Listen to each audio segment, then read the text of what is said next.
Assalamualaikum warahmatullahi wabarakatuh, teman-teman. Pagi hari ini saya akan coba membongkar A9 level ini. Kan ada sebagian teman yang bermasalah pada bocor, katanya sering bocor. Nah, kita ulas lihat ini.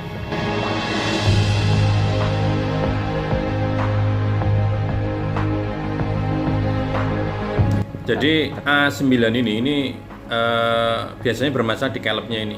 Nah, di karetnya ini. Nah, karet ini yang biasanya nempel ke pipanya, ke peralonnya.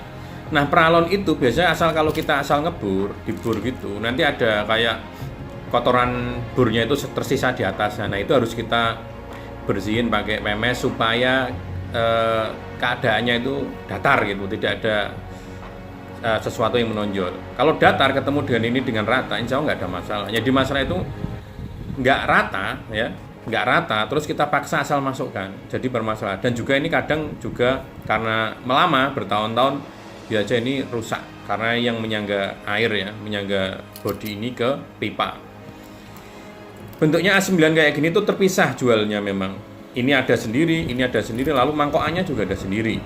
Jadi lebih custom menurut saya, karena kalau kita ada rusak sesuatu tidak harus mengganti semuanya.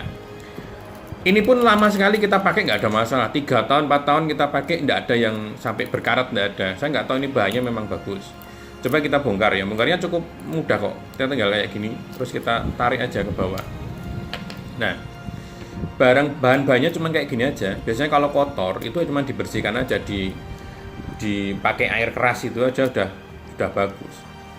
Nah, kenapa kok ini kok filternya aman menurut saya? Karena ini coba lihat, ini kan sangat kecil sekali ya lubangnya. Jadi nggak mungkin ada kotoran yang besar itu masuk ke dalamnya sehingga tersumbat, nggak mungkin.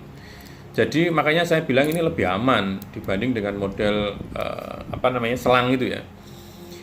Nah, kalau pertanyaan berikutnya, selangnya mas, misalnya selangnya ada kotoran nempel ke sini, mudah. Selang itu kan kita pakai, makanya saya rekomendasikan ke teman-teman jangan pakai yang setengah in, tapi 3/4 in.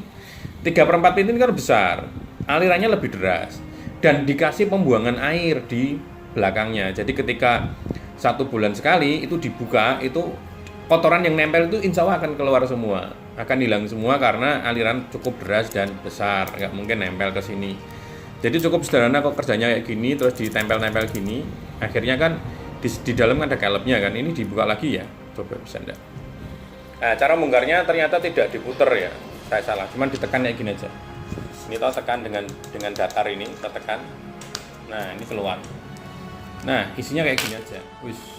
Isinya kayak gini. Ada gotri dia dalamnya kayak gini untuk menyumbat aliran airnya ya dengan modelnya besi. Dan di dalamnya ada semacam kayak ringnya di sini. Ini ring penutup gotrinya ini. Jadi ketika gotri ini tertutup, air pun nggak akan masuk. Jadi modelnya kayak gitu ya. Ini untuk menyondol-nyondol ini supaya tidak rata dengan tempatnya kayak gini. Lalu ada kelopnya di sini. Ada kelopnya lagi di sini. Ini sama kelopnya kayak ini ya. Jadi kelopnya ada 2. Kalau rusak pun bisa diganti. Nah, ini nempel ke sini, tapi ini harus dipasang dulu teman-teman, pasang. Jadi kayak gini, ini masukkan, nah gini, jadi nggak akan lepas. Terus ini tinggal masukkan aja teman-teman, ya, udah jadi. Jadi tempatnya seperti ini. Secara ini dia nahan kan, karena berat ke sini kan, ini berat kan ke bawah sini. Nah berat ke sini, dia akan nempel karena ada bolanya gotri tadi nempel di tempatnya ya tadi ya. Dia nggak akan ada aliran air yang masuk gitu ya.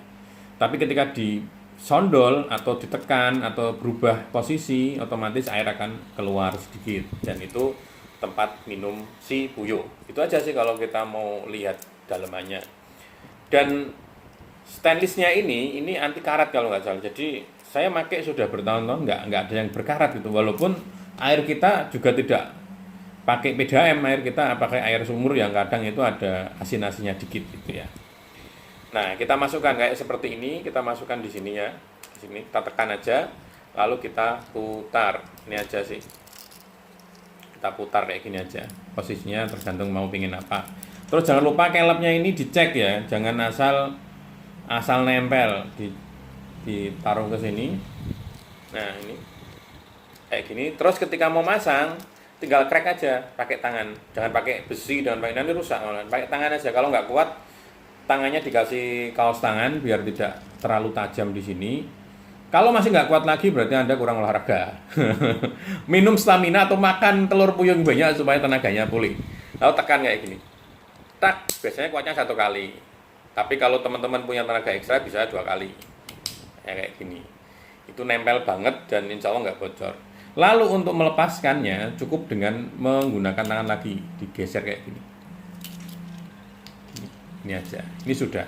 Jadi cara memasangnya mudah, tidak perlu teman-teman cari tukang lagi, bayarnya mahal sekarang tukang. Pakailah tangan sendiri, karya sendiri, berusaha untuk memasang sendiri. Intinya kalau kita mau melubangi lubangan ini, kita pakai ukuran 8,5 mili ya. Yang baru, jangan yang bekas. Kalau bekas nanti kotoran bekas burannya nggak rapi, nanti ketika kita nempelkan ke ini karetnya nggak rata, akhirnya bocor.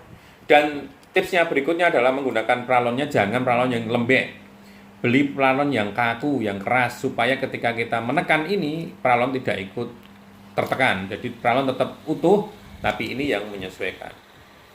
Dan biasanya ini kelebnya ini juga dijual terpisah. Dan kalau terjadi masalah bisa dibenahi sendiri, tidak harus beli satu-satu. Saya nggak di-endorse oleh Artopit, jadi ini hanya benar-benar saya menjawab teman yang kemarin menanyakan bagaimana cara dan curuh bongkar dalamannya. Saya udah videokan ini, semoga sedikit ini bermanfaat bagi kawan-kawan. Saya dipras, kalau ada sesuatu yang kurang silahkan ditambahi di komentar. Mohon maaf kalau ada salah-salah kata atau ada keliruan di sini.